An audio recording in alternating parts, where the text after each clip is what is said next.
Expand Machinery is gearing up for a big splash at IMTS 2026 in Chicago.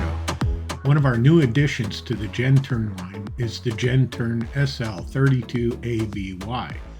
At 32mm inch and a quarter capacity, this machine adds a B-axis to our well-received hybrid Swiss machine collection. Being hybrid, it can be run with or without a guide bushing.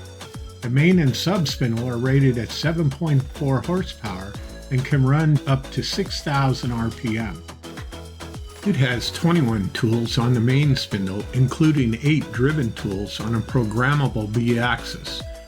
The sub spindle has 21 tools to work on the back of the part for a one-and-done solution, and having a Y-axis on both the main and the sub add to the machine's versatility.